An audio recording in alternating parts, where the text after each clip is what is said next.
大家好，我由細到大住咗宏福苑30幾年。今次宏福苑災難式大火，我仍然感覺到非常痛心，不禁要問幾個問題。第一，首先係咪有冇咁嘅需要做咁大規模嘅維修呢？首先，根據鴻毅建築師有限公司嘅工程資料簡報裏面，當由檢測人員檢測之後，部分樓宇外牆嘅部分紙皮石出現爆裂、剝落、潰爛、鋼筋外露或者滲水嘅情況，一句説話裏面已經出現咗部分2次。由此可見，未至於8座大廈嘅外牆都係破爛不堪。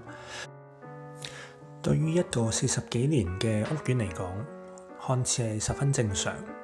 簡報中亦都提及各座外牆有多處出現溫度有異嘅地方，而溫度有異率係5至15%。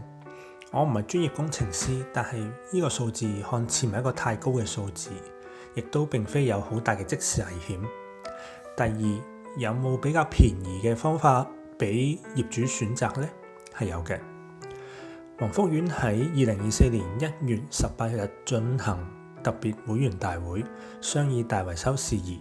喺議程嘅2B 項裏面，議決外牆粉飾方案裏面就有3個選擇。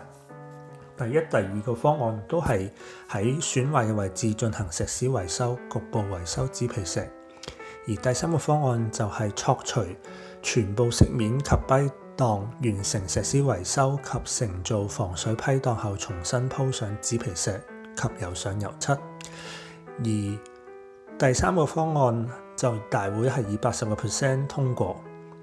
假設法團未能夠控制80%嘅選票或者授權票，咁點解仲有80%嘅業主會選擇係最貴嘅方案呢？唔通大家都咁有錢，唔介意夾多啲錢做大維修？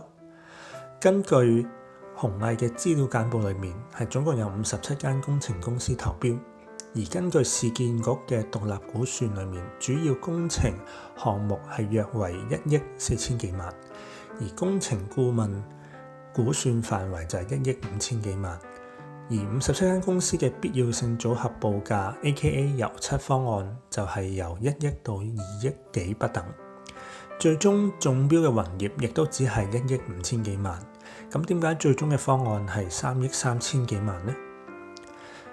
業主喺開業主大會之前，舊法團有冇提供57間公司分別3個方案嘅報價單呢？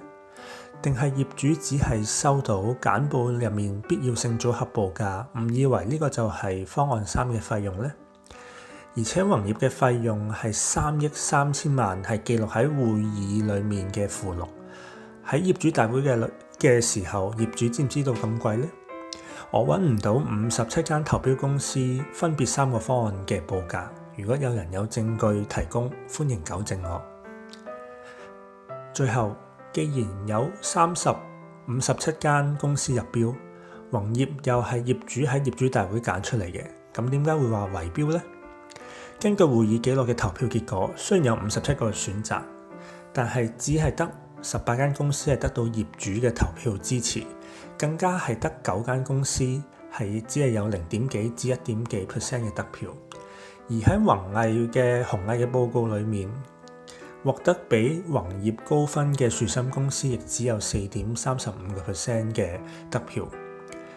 根據民政處嘅建築物管理條例，喺業主大會裏面嘅決議係需要在場業權份數超過50% 嘅支持，如果唔超過50%就要進行第2輪投票。而宏業就啱啱好喺57間公司裏面得到54.79% 嘅支持，呢一切唔通只係巧合？至於舊業主立案法團同民建聯黃碧嬌等人喺大維修嘅角色，坊間已經好多分析，我就唔再贅述啦。總括而言，宏業能夠以天價3億3000萬中標，疑點重重，所以更加需要根據香港法例86章嘅調查委員會條例，成立獨立調查委員會，以法定權力傳召所有相關人士作供，還死者一個公道，讓生者可以釋懷。多謝大家。